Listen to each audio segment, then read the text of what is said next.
Algebra 2, Chapter 5, Section 2, Working with Linear Expressions. The rule of a linear function is a linear expression, which we've already seen.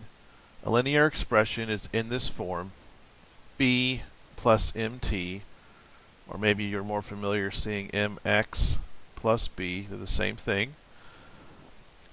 In the context of just an expression, we call b the constant term and m the coefficient. It's the linear coefficient, but because it's a linear expression, there's only one coefficient. We usually just say coefficient. And we'll often see it written with the variable first and the coefficient first and the constant term second. So let's practice a little bit with this term. Identify the constant term and the coefficient in the expressions below. So here we have 20 as our constant term. It's easy to see because it doesn't have the variable. And we'll call that b. b is 20. m, the coefficient, is 4.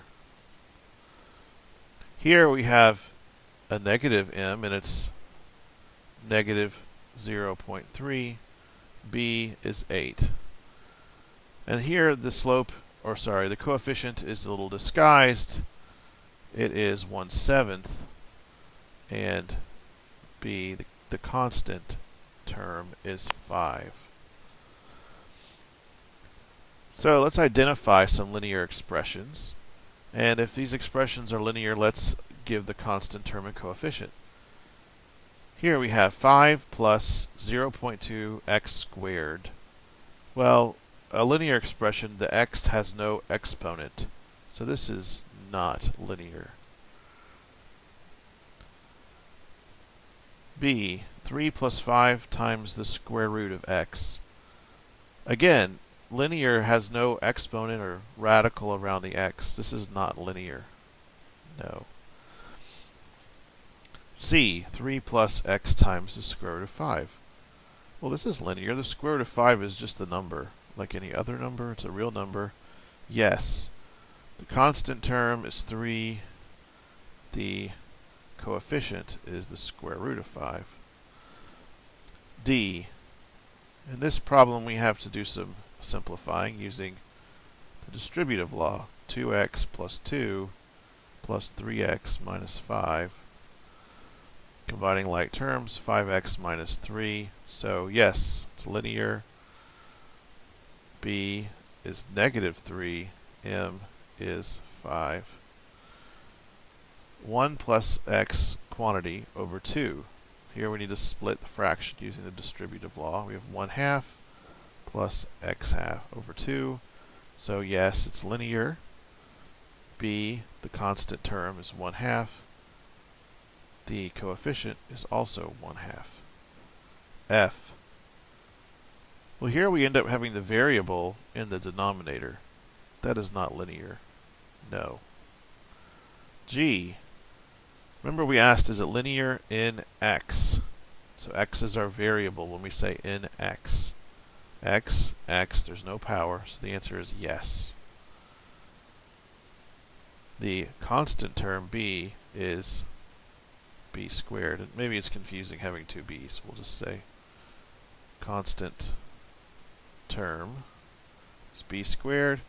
The coefficient is, I'm going to use the factor x out, x plus 1. Sorry, a plus 1 times x. So the coefficient is a plus 1.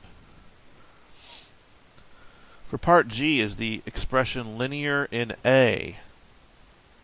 So now consider the same expression, but now think of x as a constant, and think of a as the variable. Well, the answer is yes. A has no power, so yes. The constant term, which it didn't ask us to identify, but let's do so. The constant term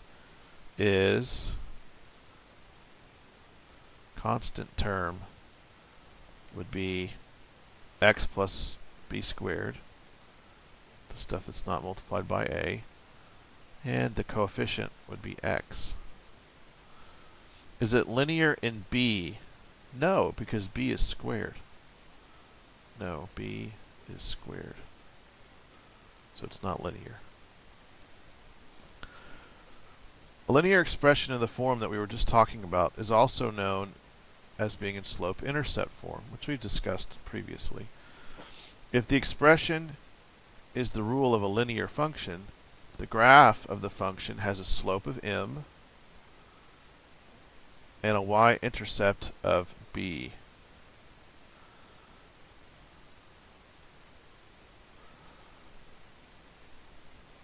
And we can also call the y-intercept the intersection with the vertical axis, the axis that goes up and down. Okay, so wherever the line crosses that, that's the intersection or the intercept. A linear expression in this form, m times x minus x naught plus y naught, is known as point-slope form. If we graph a linear function whose rule is an expression in point-slope form, we get a line going through the point x naught, y naught. So if we imagine this a little bit, we have a point somewhere, x naught, y naught. It goes through that point and it has a slope of m, where remember m was the rise over the run. Right, so slope m. In this form, we're given a point on the line and the slope. Well, a particular line only has one slope and one y-intercept. So we can uniquely identify a particular line with an expression in slope-intercept form. But in the point-slope form, we're not uniquely identifying the line in a way. We could pick any point. The equation or the expression that we have could have any point on this line as the x naught, y naught. So there can be multiple equations that mean the same line in point-slope form. We can turn point-slope form into slope-intercept form, doing a little bit of algebra, and just using the distributive law. Let's do an example here. The population of a town, t years after being founded, is given by the equation, or the function, p of t is 16,000 plus 400 times t minus 5. What's the practical interpretation of the constants 5 and 16,000 in the expression for p? Well, it means that if I put in 5 in my function, I'm going to get out 16,000, because 5 minus 5 will be 0. So that practical interpretation of that would be that at year 5 years after being founded, 5 years old, population is 16,000 people.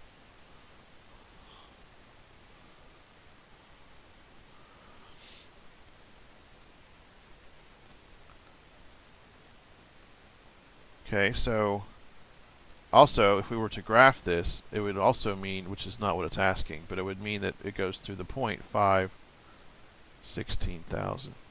Okay, so this is in point-slope form.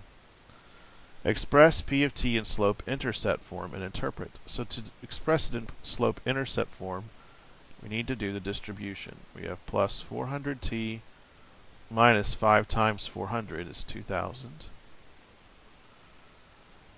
16,000 minus 2,000 will give us 14,000 plus 400t. And notice again, like I pointed out, the slope is the same in both point-slope form and slope-intercept form.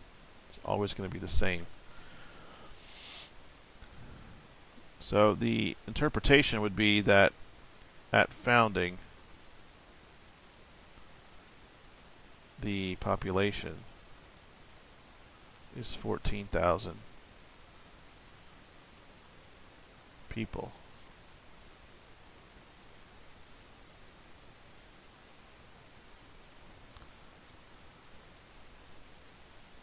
Let's do another example. Find linear functions that satisfy a f of 5 is minus 8 and the rate of change is minus 3. So remember, the slope is the rate of change. This is telling us the slope. This is telling us a point, a particular value, an output value for a particular input value. So this could be our x naught that's put in here, and this could be our y naught that came out. So we can write in point slope form the function will have the form m x minus x naught plus y naught.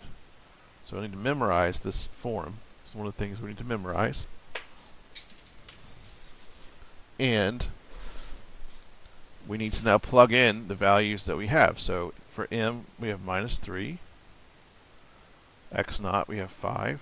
Make sure we do minus 5. The form has a minus. And then y naught is minus 8. And now we have our function rule. B.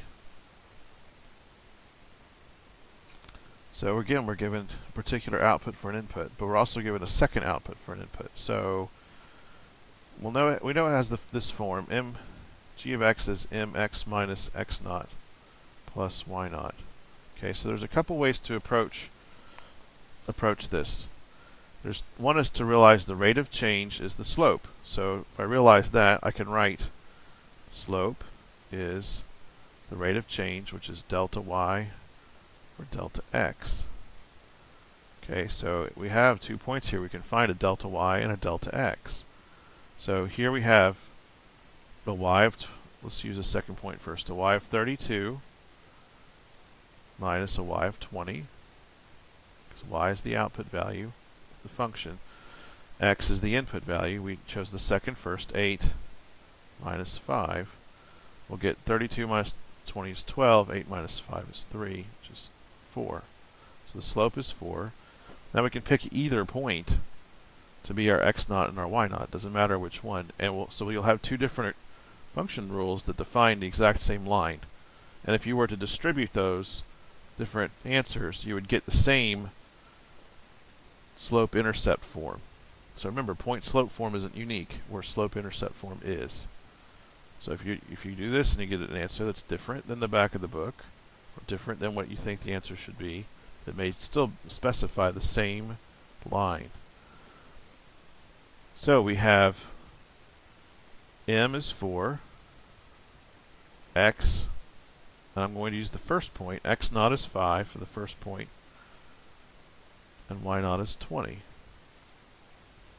So let's just go ahead and go through the steps if we'd chosen the second point. If we chose the second point, we would have the same slope, but we'd have 8 for our x naught and 32 for our y naught.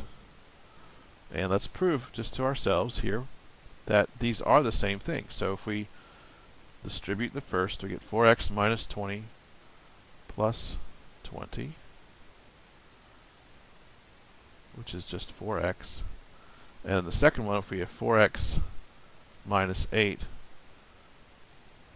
plus 32, we have 4x minus 4 times 8 is 32. And we have 4x again. So we did the same thing either way. The slope is 4. The y-intercept is actually 0 when we did the work, which we didn't know that going into it. But it worked out that way.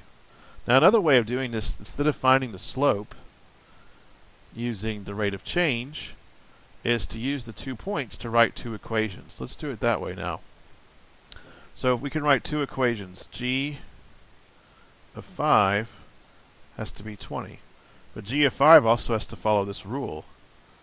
M x, but we know what x is. X is 5 minus x naught. But we know what we can use an x naught and a y naught from one of these, right? So we can't reuse this one because we'll end up with the same thing we're plugging in, but we can use the second point. So we put in 8 for x naught and 32 for y naught. Then we have actually just need to do one. We don't need two equations. We just need one equation to find the slope since we know the points. Okay, so then that tells us that the slope would have to be 20 minus 32 over 5 minus 8. Same kind of thing we got here, just the negative. So we'll have negative 12 over negative 3, which is 4.